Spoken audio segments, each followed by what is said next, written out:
Hello and welcome thanks for joining the award-winning To Hull and Back podcast brought to you by Old Zoological Bar and Kingfisher Quality Fish and Chips in Hull. I'm your host Nathaniel Whitto, and tonight we have another special opposition preview with Wales and Swansea City fan Luke from the Swans Cast podcast. So Luke, good evening. How are you doing today? Yeah, doing brilliant. Good evening to you, and thanks for having me on the channel. It's always a pleasure because best bit about this role is learning more about the various other championship clubs and trying to get a little bit of detail, not just about the team, but also what's happening behind the scenes. Because I know a lot of clubs have sort of dodgy owners at the moment. So I guess that's the first thing. Generally, sort of like in 30 seconds or something, how is it to be a Swansea City fan at the moment? Is the club on the up or on the down? I think we're kind of in a bit of no man's land in the middle of the championship. Obviously, we had a long stint in the Premier League. You've mentioned owners. There was a change of ownership. And unfortunately, they've been coupled with the relegation. And since they took over, a bit of a downward trajectory compared to the previous ownership, which didn't stop going up, if you like. Not necessarily that it wasn't going to happen anyway. Maybe we were punching a bit in the Premier League, but we come to the championship, had a couple of attempts at the playoff, and now we kind of sitting in the mid-table, and we have been for the previous two seasons. It looks like maybe that's where we're destined for again this year. So it's one of them where you have periods where it's looking good, and then that followed by a period of being a bit frustrated and what could have been, and no consistency, and all the rest of it that comes with the championship. I'm sure a lot of clubs go through the same sort of thing. So tell us a little bit about what happened in the summer, because there were two major departures that I can see. First, the manager, Russell Martin, you've replaced him with Michael Duff. So what's the managerial situation like at the moment? Yeah, so obviously anyone that is unaware about what Russell Martin brings to the table, just look at Southampton. He's doing essentially what he did at Swansea last year with a bit more money, I guess, and a Premier League squad.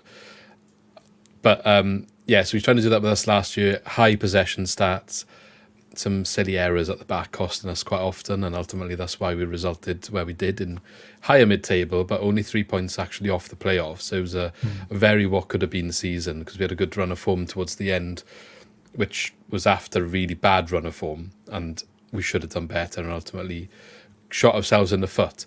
But he moved on. Michael Duff has come in from Barnsley. He got them to the playoff final last season, where they obviously lost against Sheffield Wednesday.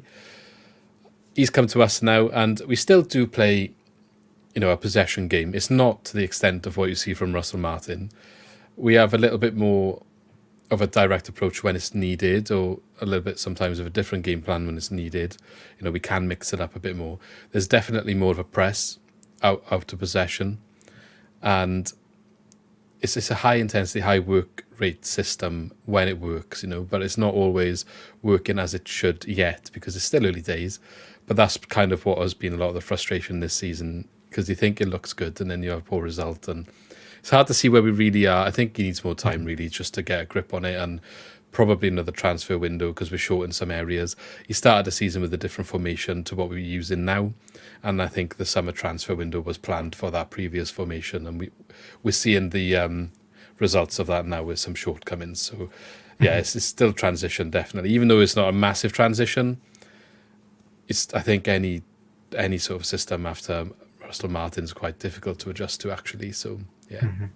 Yeah, because I think you look at Swansea over the last 10, 11, 12 years, at least since they had whichever Loudrip it was in 2012, 13. Michael, I was going to... Yeah. Is there Brian? His brother's Brian. They always got confused in the commentary and stuff like that. But it's Michael. I was going to go Brian, but Michael Loudrip. Swansea have had this possession-based style, and I think... I look at Russell Martin, and he didn't really achieve anything at MK Dons especially, and I felt like maybe Swansea were just sort of watering that system down, because it was successful a while ago, but were they just doing that for the sake of it? So is it important that they've changed it a little bit? No, look, so you're right to mention the history there with Michael Laudrup. He wasn't necessarily the beginning of it, but I would say he's the peak of that style of play, and he won us a League Cup and got us into Europe and took us on that journey. That's my favourite period anyway. Obviously, it's an opinion game. But we call it the Swansea way down here. the way that we played football, and it is coupled with our successful period. So we rose up from League Two. It really started in League One under Roberto Martinez, and then we continued with that style, got to the Premier League with Brendan Rodgers, had Michael Laudrup, and then when we sort of went away from it with our desperation to stay in the Premier League with managers such as Paul Clement, who are a little bit more defensive and not passing and pretty Just football. generally rubbish as well. Yeah, and that's when we started going backwards, if you like. So the fan base in general has a connection with that way of playing. We came down, got Graham Potter in. He brought it back after a relegation. Steve Cooper maybe was a little bit of a step back again, but this is an important but, because I don't want to sound like I'm criticising Cooper. He brought results. Whereas as much as Potter's year was very exciting and I really enjoyed it, Cooper might have toned that back, made us a bit more pragmatic, but got to the playoffs twice, got to a playoff final, and had our two best seasons since we got relegated. And now the fans didn't. The fans, it was kind of split. You had the half that were like, no, he's doing well, he's getting the results, that's all that matters. But then you had the half that were like, I'm bored of watching 1-0 wins and then defending and just relying on Andre Ayew to score one goal. And they weren't happy with him by the end, especially the way the playoff final went. So he went and Russell Martin came in because it was, wanted that a passing approach was kind of what the fans wanted, I guess. And he was the extreme of it. I would say even more extreme than what we had, in our successful time. But I don't know what the right way is. I think sometimes, and this is a bit controversial, we shoot ourselves in the foot by demanding this style of play. I think sometimes football changes, and you got to change with football. It's not necessarily as easy to implement that style of play and progress up the leagues as it was when we did it the first time. And you've got to have the players to do it, and it costs so much money to get the players to do it these days. Well, yeah, because we can see that Leicester and Southampton, Leeds, these sort of teams have got the money to do that, and us as well, Hull, to a certain extent, we're sort of doing a very similar thing to what Swansea used to do and what Southampton and Russell Martin are doing. But if you look at Man City, who you could argue a blueprint for that sort of style of play in the English game, even Pep is adapting that these days and introducing all different types, like Haaland, quality player, of course, but he's not necessarily the typical player that fits into that style of system. But he's adapting to what the weaknesses are, and eventually they won the Champions League after many attempts. It just shows you've got to change, and football always changes. And I think sometimes we remember what brought us success, and that's what we just want. Yeah. So I think we sort of agree with me that maybe that's sort of something that they've tried to do, and it hasn't always worked. But in terms of the other major departure, no Joel Pirot this season, who has been so important. He's doing quite well at Leeds. So how have Swansea adapted with that? Because Jerry Yates, I think, is a very good signing. What's the thing being there? Because when we lost Bowman a few years ago, that completely changed how we were as a whole team.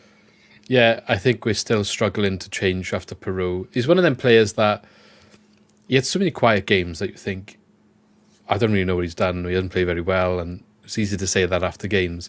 But he scored 20 goals in 2 championship seasons, even though I would say he didn't look like he was on top form a lot of the time.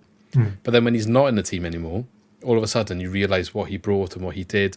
He just takes defenders out of the game and allows the rest of the team to contribute a little bit more, And I don't think Jerry Yates is the same player to be able to do that sort of thing. And I think he's actually suffered from not having a partner like Perot. When he came in at the start of the season, he probably scored a few more of his goals when he was with Perot before he left. Since he's been a lone striker, and with the formation change, which obviously he wasn't necessarily signed to play up top on his own, we haven't adapted to using him there yet, or he hasn't adapted to being used in that role yet, whichever way it is. Not to say he's a bad player, he's not at all. He's a hard worker, he doesn't stop running, doesn't stop trying. We just can't seem to get him into the game at the moment. And Joel Pro has definitely been a massive miss, because if we look at our goal scorers, there's no one really taking it by the scruff of the neck and I'm going to be the top goal scorer this season. They're all quite close. The whole squad is chipping in, so that's a positive. But you're not replacing one player who's got 20 goals, and we're really struggling to do that at the moment. So Michael Duff so far has come in, you're 17th, you've started quite poorly, then a good run, now about average. What were the expectations after a few good seasons before going into the season, and have they changed now that you're just Yeah. sort of in the mid-table? Well, obviously, Russell Martin didn't get into the playoffs, and you have a change of manager. I think it's hard to expect instant progression from that. Martin didn't do it in 2 seasons here, but he probably should have.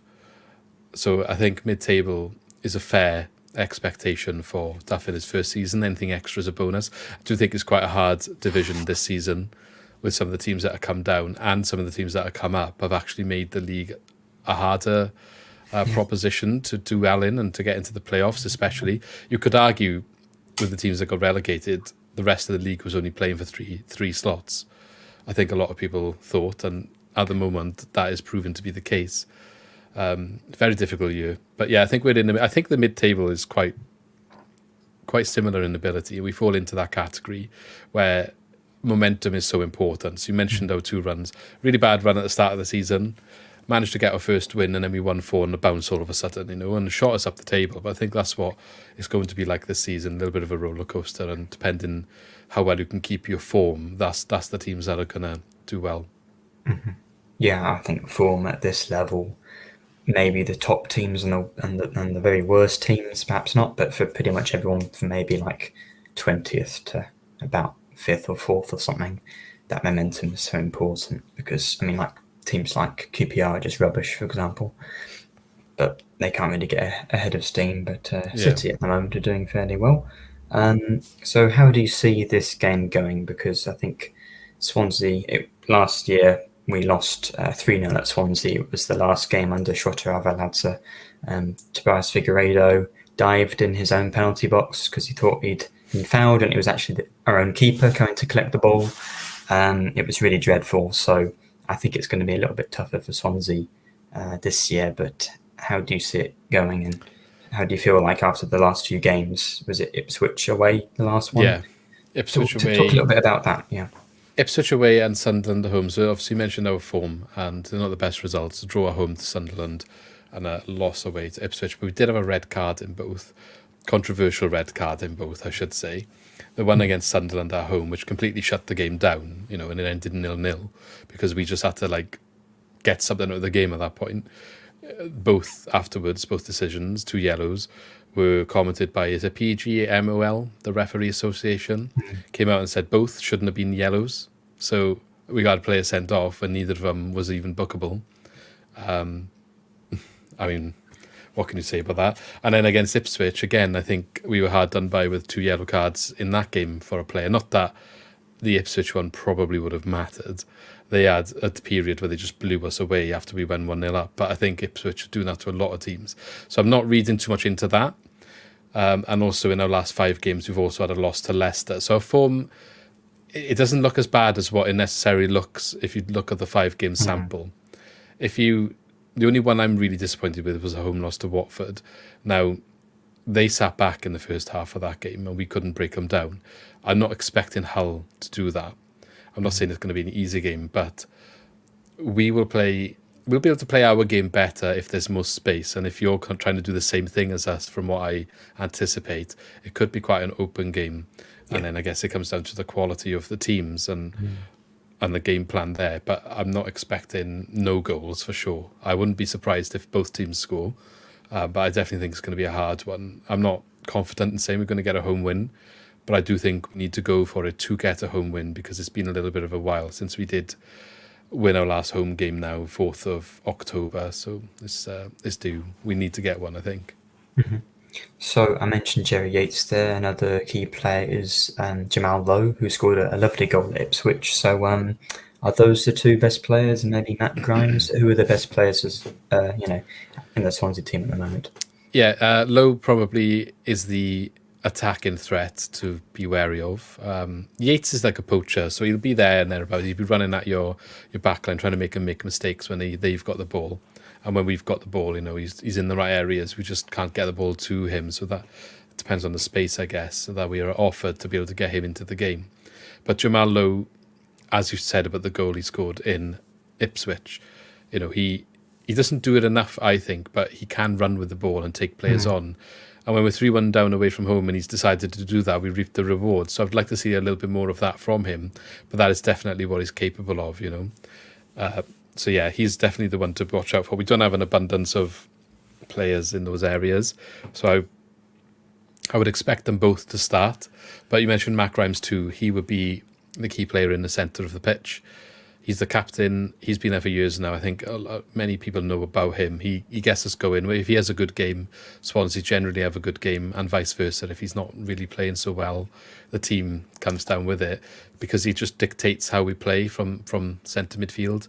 He keeps us ticking. Under Russell Martin, all he did was recycle the ball, move it around, and he did it so well.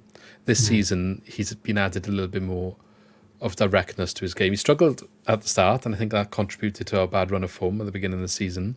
But in recent matches, he definitely got into that a little bit more. You will sometimes see him a little bit further up the pitch, and he has chipped in with a few goals already this season. And he's got a hell of a left foot on him. He's not associated with scoring goals that much in the Championship, but maybe this season's where he shows, that is something he's capable of. But those two definitely, I think, are the ones I would highlight at the moment. There's not really anyone I would pick out so much. I would have said Josh Key, but I don't think he's back from injuries, so I won't mention him today. Okay, sounds good. I mentioned there, or you mentioned that perhaps if the game plans are fairly similar, it'll come down to the quality. Of course, I'm always biased with this because I'm a Hull fan, but every week I do a combined lineup of the best Hull and opposition players. So for people listening who didn't listen to the previous episode, I'll just read out my lineup again. But I've got Ryan Alsop in goal, Greaves left back, Humphreys, what's his first name? Humphreys the centre back. Bashir, Humphreys at centre back, Alfie Jones, Louis Coyle, Surrey, Morton, Matt Grimes, who you've mentioned there, is one of the key players.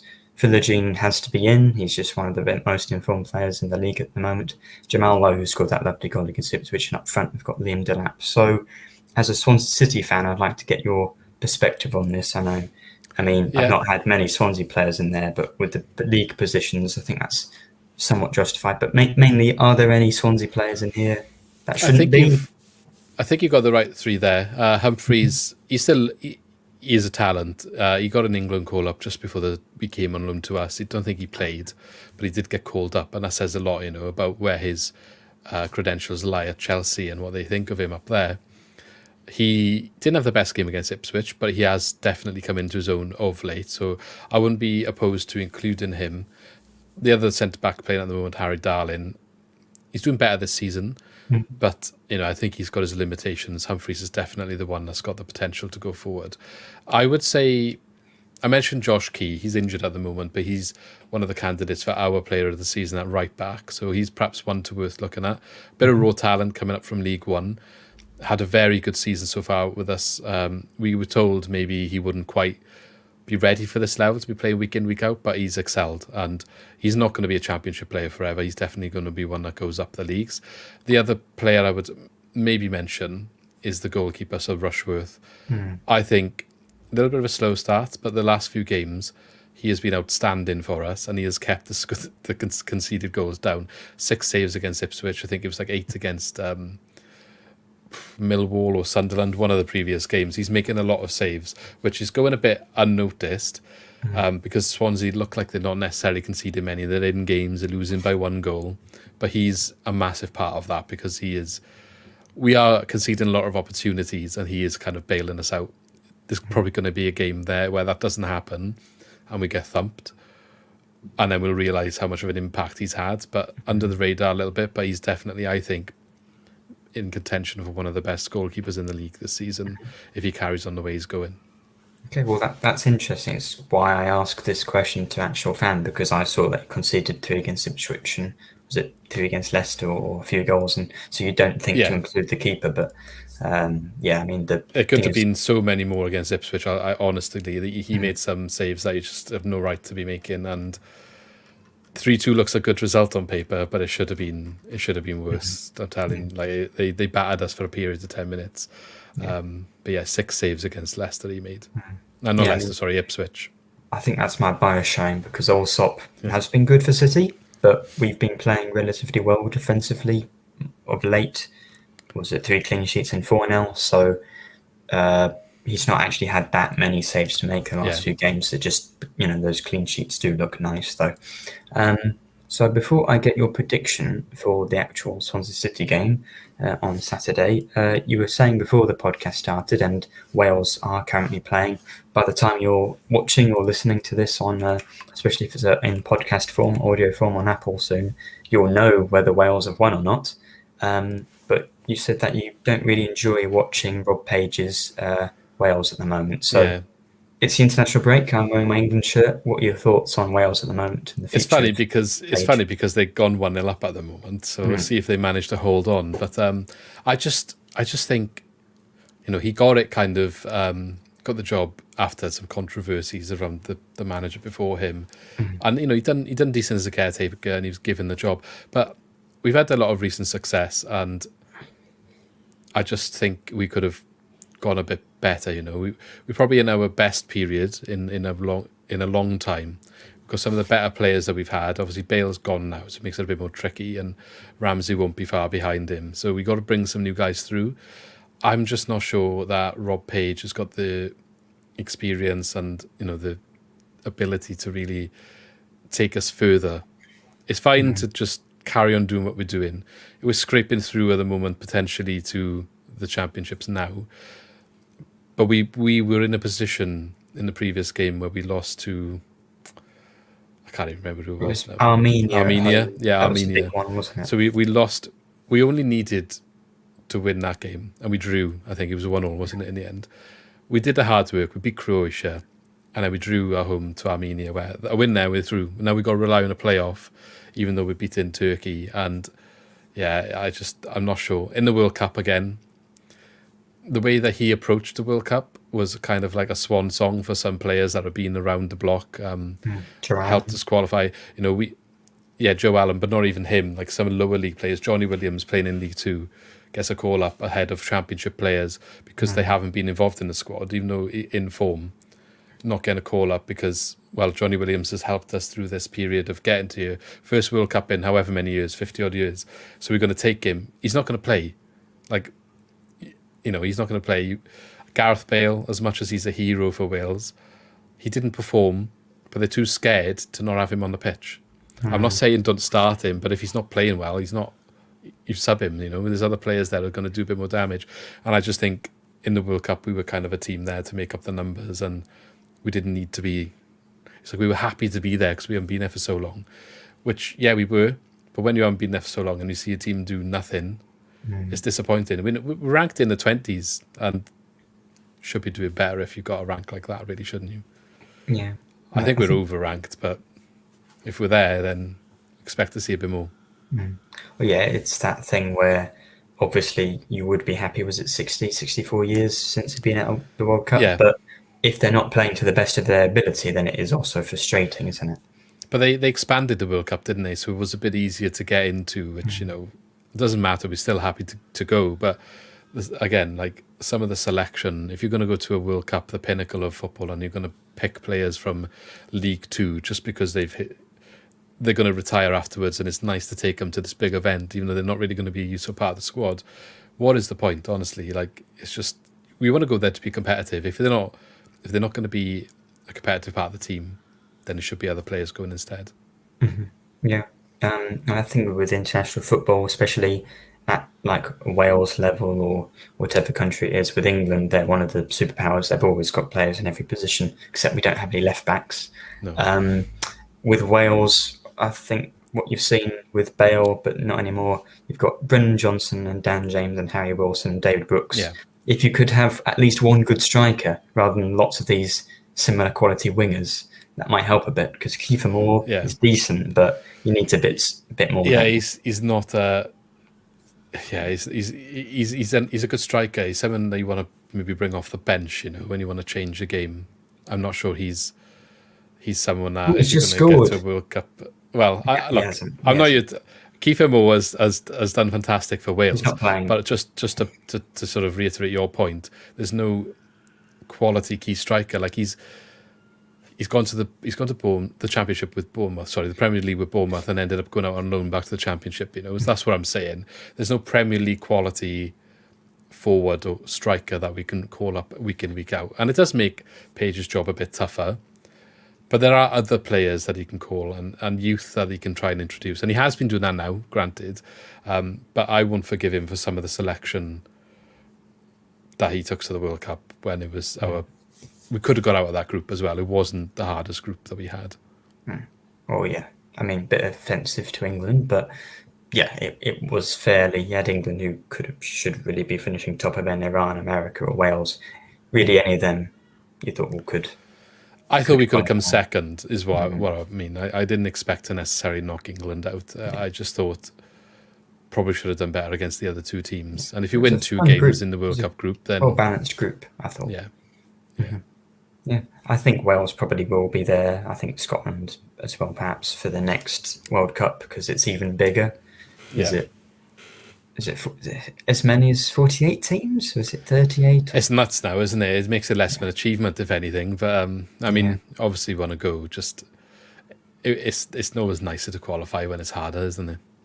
I think having more teams, I mean, might not work, but I think it should be like maybe the same amount of games. It's all about money, isn't it? Really? Yeah, but they're going to have like a round of 32. Yeah, it's crazy, and the especially because of how like the distance involved in America, Mexico, and Canada. It's nuts. Like it's going to be very difficult to follow your team. And I'm just thinking of the air miles. Yeah, it's not sustainable at all. But at like least Wales might be able to go again. Yeah, it's like when they did that one in Europe, across Europe. I don't think that's a good system. And of course, they didn't know it was going to happen during COVID, but no, that didn't happen at the best time. No, more travel, and they probably should have just scrapped it. And they didn't have it in the budget to change anything though, because they still called all the logos Euro 2020, even though it was 21. So yeah, I think England and Wales might be in the same position after the next tournament, whether Wales have got there or not. Same with Southgate. I think there might be changes. Yeah, maybe you could have Southgate. You do a very good job. I think Southgate should be doing better for England. I'm sure you all probably agree with that, but I can't, I wouldn't necessarily want him because he's England manager, but in terms of his ability, I don't think Wales could have an issue with that, really. I think international management, you don't really get the best managers, because I think a lot of the best ones would want to, except Germany, they just cycle through the same. Yeah, I think this is a controversial take, but for me, Wales are limited in a way that they want to go through the Welsh manager managing Wales, and that's fine. But there's a few top Welsh managers that are doing well. Like you've got Steve Cooper in the Premier League, for example. Nathan Jones has been in the Premier League recently and he didn't have the best times. There's a few more knocking about, but you're not going to prize them away from those jobs to lead the national team. I don't think, if they're in a job. Maybe if they're out of a job, they might be interested. But are we then? Because the population of Wales isn't massive, we haven't got the biggest selection of players to choose from, as we already discussed, and probably overachieve with our squad, and our ranking does suggest that. Maybe I've been a bit harsh on our performances, but maybe we are not helping ourselves with the rule of having to have a Welsh manager. If there's a top manager out there that would be interested in that job, who's better than maybe Rob Page, for example, who has never had a really top job, why would you not go for that? If you want to get to the next level, you want to keep getting to these competitions. We don't want it to be like, we had that period, we got to 3 competitions, and now we're going to have another 50-year barren spell. I don't know. The FAW is a very good coaching system, though. So I would totally agree, though, because in a bigger pool of English managers, I'm still not sure that many would either be good enough or would want to. There aren't many that are good enough to deserve the job and do well, but not too good that they wouldn't ever want it, because I don't think international management's that attractive, really. And also to be a little bit demeaning, or maybe very demeaning, you could argue a lot of the Welsh team are English anyway. Yeah. So you could say that, I'm sure there are many English managers with vaguely Welsh heritage that would still enjoy the job. So I think I agree with that. But to get back onto the match on Saturday, now we've got to the wonderful golden 30-minute mark. Can I get your prediction for Swansea versus Hull on Saturday? Yeah, I think it's going to be I hope it's a very exciting game, because the last home game was dull against Sunderland, as I mentioned. So expecting to see a bit more good football, and both teams want to play that way. So I'm going to say a bit of few goals. I'm going to say Swansea to. No, I'm going to go a 2-2 draw. I don't know if we will get a win actually. So I don't feel confident predicting it. I want to get a win. Don't get me wrong, but maybe 2-2. I think it'll be a tough game for both teams. Yeah, go 2-2. Yeah, I think that if it does go down to the way you said earlier, just the quality, we do have quite informed players, Delap and Philogene especially. I don't think they're on the pitch for England under 21s at the current moment, but maybe by the time you're watching this, they've scored a hat-trick against Northern Ireland. So, I think that if it does go like that, we're pretty decent away. I'll back them for a 2-1 win, but yeah, I think a few goals, it could be the 2-2 we had at Millwall, that sort of thing. We're not free-flowing at the moment, but away from home we are a little bit better. So I'm gonna stay confident, hopefully get another win after a very important win against Huddersfield last time out. So, Luke, you're from the Swans cast. Do you want to just promote yourself a little bit? Yeah, so if you go onto YouTube or Spotify or any of the podcasting places, type in Swanscast, you can check our stuff out. All our podcasts go on the podcasting platforms, but our match previews and stuff, as I did the one with Ant earlier, is on our YouTube channel. So you can check them out. And Twitter's our most active social media. If you type in Swanscast on there as well, we should pop up.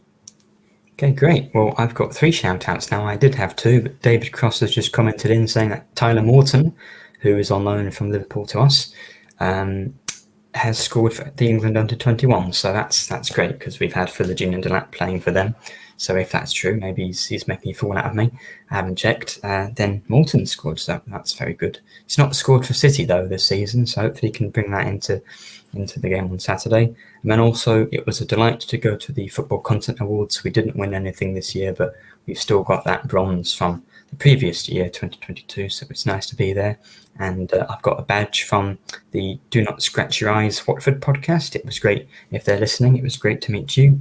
And also, as you can see on the little comment under my name, I finally got a job. I've been searching since I graduated this summer, so I'll still be able to do the podcast though.